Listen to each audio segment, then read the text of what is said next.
What's up, dudes? Thanks for tuning in to another edition of my program. As always, my name is Pete Manzinelli, and today we're gonna get back to my DFS roots. Ever since the Smoke Pro Bowl finish, I've been romping at the bit to crush some more DFS, and I recently learned about this thing called NASCAR, and more emphatically DFS NASCAR. And so I brought on the best in the biz to join me and help school me. You guys know him as Nick Giffens, aka the RotoDocs, aka an editor at Motoviz, aka one of the top ranked DFS NASCAR players on the planet. RotoDoc, welcome to the program, bro. Oh man, thanks for having me on. I'm a big fan, and now I actually get to be on the program with maybe the worst NASCAR DFS player there is, I would think. Oh my goodness, dude, that hurts, but that's also part of what we're trying to do here is to turn me into a millionaire like yourself, dude. And so I wanted to have you on to teach me about NASCAR DFS. As you know, I'm a very proficient grinder, but I truly know nothing about the sport of NASCAR, and I refuse to go to Wikipedia because they're always asking for donations. So I figured I'd have you on. But before we get to the nuts and bolts of NASCAR, I wanted to ask you about your big score this weekend, dude, because you won somewhere between 30,000 and $1 million. I personally call that a Tuesday, but I'm very proud of you. So will you just tell me a little bit what was this contest? How did you do it, bro?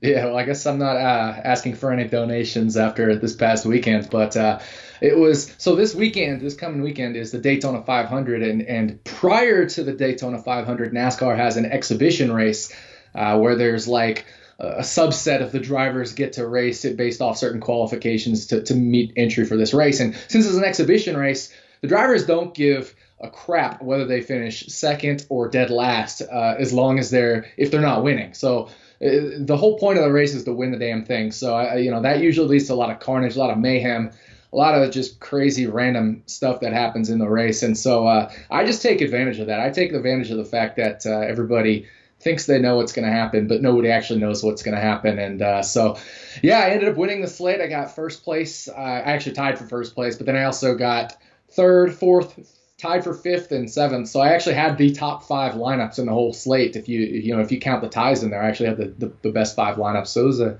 was a nice profitable day by 10 a.m. on a Sunday morning here in Pacific time. Nice, dude. Normally they say tying tastes like kissing your sister, dude, but I assume tying for first place, that must taste like something a little different. Yeah, it tasted like some sweet champagne afterward. I like it. And now there was something I am obliged to bring up, and this was after your win, it kind of became super controversial. There were allegations of people saying you cheated by submitting hundreds of lineups. How do you respond to the haters about your very controversial win? Yeah, that's true. I did max enter. I entered 150 lineups, which is the maximum that DraftKings allows you. And anybody who says, oh, well, it doesn't take any skill to do that, I tell them to take out a loan and try it themselves and see how you do. I like that. And are you recommending a 30-year or maybe a 15-year? What kind of API financing are we looking at on this loan, dude? Yeah, I think, if you're good, you probably won't need that loan for very long. So I go as short as I can and lower that interest rate. I mean, it's not a mortgage payment. You're just multi-entering, $3,500, $4,000 at a time. So if you can win one slate, you've paid off your loan already. So, why not go do it? It's actually not something I recommend. It does take skill to mass multi-enter. And I don't mass multi-enter every slate. I just mass multi-enter the ones where I have a big edge in. So, anybody who tries to make it a controversy, I tell them to take out a loan and do it, or to max enter the quarter arcade, the 25-cent entry, and tell me how you do. Okay, dude, can I borrow $5, dude? That's still considered a loan. I'll fire it into the arcade, dude. But I honestly think I get tired making 150 lineups, but we're going to talk about that in a little bit. We are talking about money here. So, and you have a PhD in mathematics, and hence the name RotoDocs, you're a doctor, but of math. But I have to ask, are you worried about perpetuating a stereotype that all NASCAR fans have PhDs? Because I think that'd be very unfair to the sport to have this kind of stigma that you have to have a PhD to enjoy the sport. Yeah, I mean, there's no doubt it takes a PhD to understand everything about the sport. I mean, obviously the crew chiefs there, they've got degrees in fluid dynamics and No, it doesn't take a PhD to understand the sport at all. It's the scoring system for DraftKings is really it's just addition. So if you can't do addition, then you probably shouldn't be playing anyway. But no, it doesn't take a PhD to be successful. It just takes a lot of hard work, and if you put in the hard work and you study, you can be good at NASCAR DFS. You can be good at pretty much anything. So that's kind of my opinion. I don't think there should be any stereotypes for NASCAR fans, should there? No, I don't either. Actually, just one sec, because I do have something that I think can like help debunk this stereotype that you have to be a PhD. If you just give me 1 sec, I'll be right back.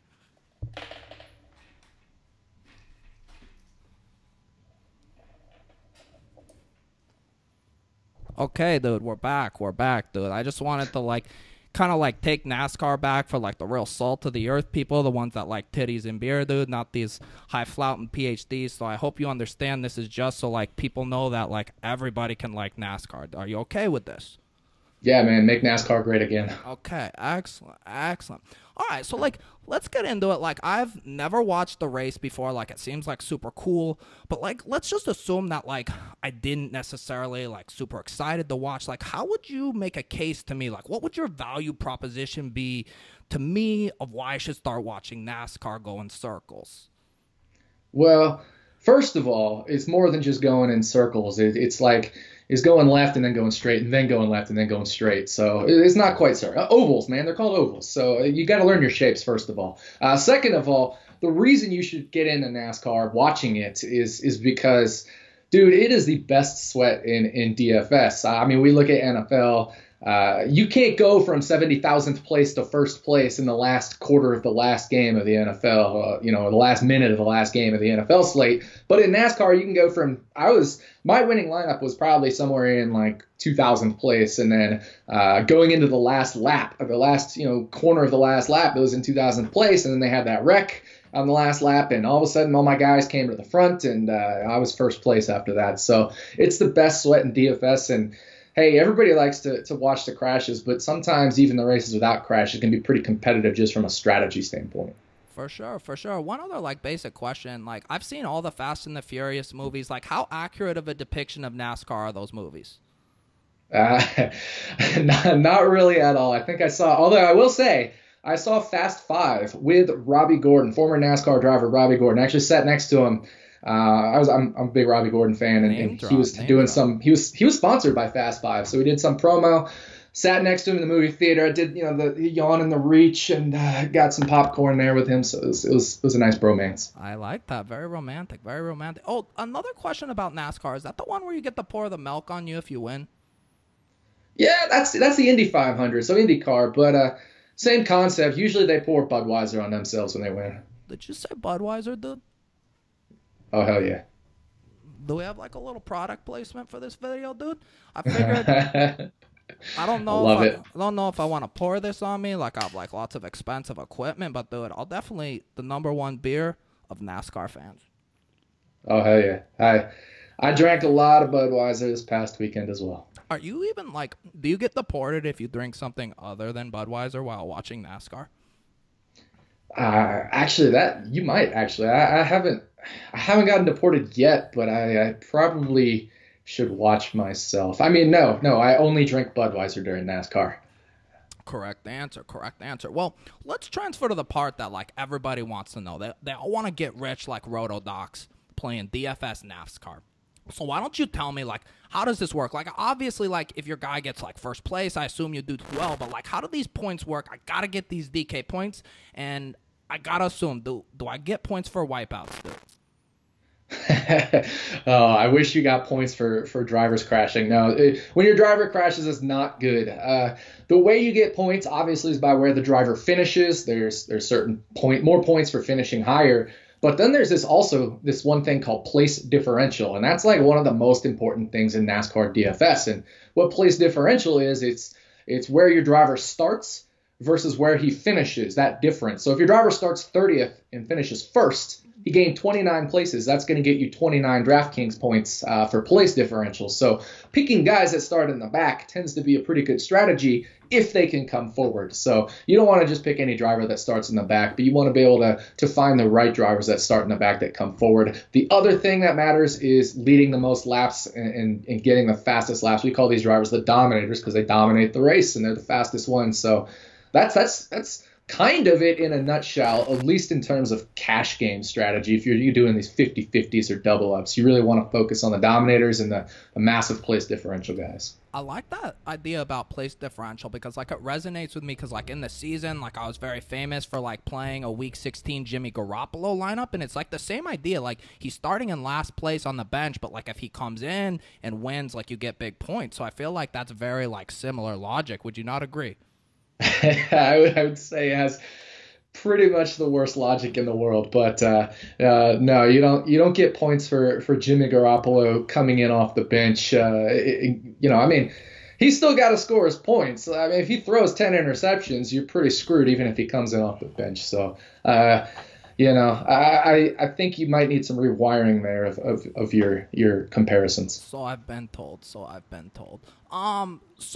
one of the questions like people want to know is like what makes you like so good at DFS? Because like there's a bunch of these jabronis out there playing this and they're not like winning and tying themselves for first, and like I'm like a very good like learner. I have like lots of mental acumen, but like what do I need to be successful like without having to go to school and get a PhD and learn multivariable calculus?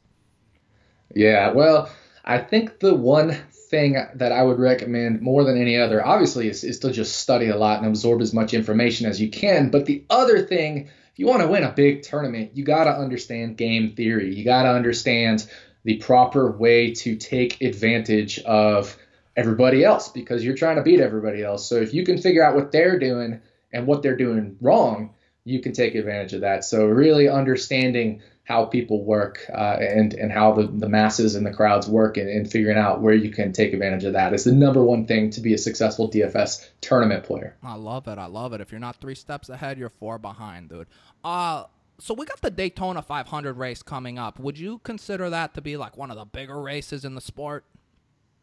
Oh, yeah. I mean, the Daytona 500 is NASCAR's Super Bowl, and I love that it's only like 2 or 3 weeks after the NFL's Super Bowl because it's like Super Bowl month, and definitely one of the biggest races in the world. I mean, up there on par with the Indy 500, the Monaco Grand Prix, the 24 Hours of Le Mans. Those are probably like the quartet of the major races. Awesome. But it's like weird. Like if it's their Super Bowl, like we have like the NFL Super Bowl at the end of the season. This is like the new NASCAR season, dude. Wouldn't this be like having the Super Bowl after week 2 of NFL, bro? Yeah, I know. That would be a little weird.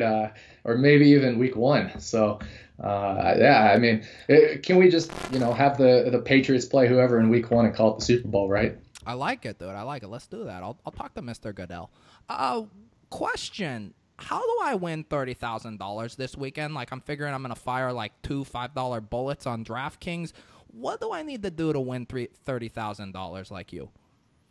Yeah, well, the first thing is you got to understand the nature of the race. It's Daytona. So at Daytona, it's a track called a restrictor plate track. And NASCAR has this rule where all these cars have to have an actual restrictor plate that restricts the airflow to the engine. What that does is it slows all the cars down and makes them all run the same speed in one huge pack.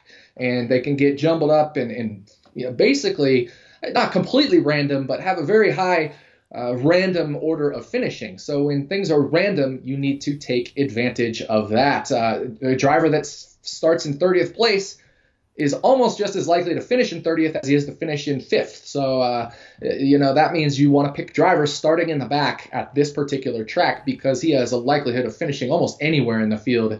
Not completely. I mean, it's about 10% of the variance in finishing position. I'm going to get some math terms here. Can be explained by other factors like the driver quality or his past history at the track. So you really want to be picking drivers from the back and going from there. And then, as I mentioned, playing ownership percentages and understanding who everybody else is going to use so that you use less of them and more of the other drivers that people aren't using. I like that. The restrictor plate, like that's like a cool idea. It'd be like if in the NFL, like they made Le'Veon Bell wear like flotation devices and ankle weights while he ran, dude. Like that'd be a cool idea. Yeah, I think that's an idea that we could explore further. I don't know, Goodell kind of he doesn't like to do a lot of crazy things. It is the no fun league, so I don't know if that would fly. All right, all right. So no restrictor plays coming to the NFL anytime soon. But do you have maybe like a Manzinelli program, like exclusive, like on a driver that we could all use in our lineups this weekend? Somebody that's going to help us win boatloads of cash like you, my man. Well, it's interesting because we haven't had qualifying yet for Daytona. So the only thing we know is Chase Elliott's going to start first and Dale Earnhardt Jr. will start second. But you don't want to be using those guys necessarily starting at the front because of the random order of finish. And if they get shuffled to the back, you're going to get a lot of negative place differential. So I will give a couple picks contingent on where they start. If these drivers start in the back half of the field, I really like them. One of them is Jamie Mcmurray. He always does well at restrictor plate tracks. Now, whether he's going to be highly owned, I think he could be if he starts in the back. So he could be, even though he's a great driver at restrictor plates, he could be somebody maybe you want to go underweight on because everybody else will be on him. But I think a guy that you could be overweight on, in other words, have more exposure to this driver than everybody else if he starts towards the back, is somebody like Michael Mcdowell. I don't think most people have heard of him, and name recognition is certainly a big part of how drivers are chosen among the casual fan. So definitely I would be choosing some of the lesser known drivers, maybe Michael McDowell or Landon Castle or David Reagan. These are guys that are very good restrictor plate racers, but they're in poor cars normally, but since the restrictor plate equalizes the field, they have a much better chance, and they should be pretty low owned. What about Danica Patrick? She's kind of like a babe, dude. Can I squeeze her into my lineup?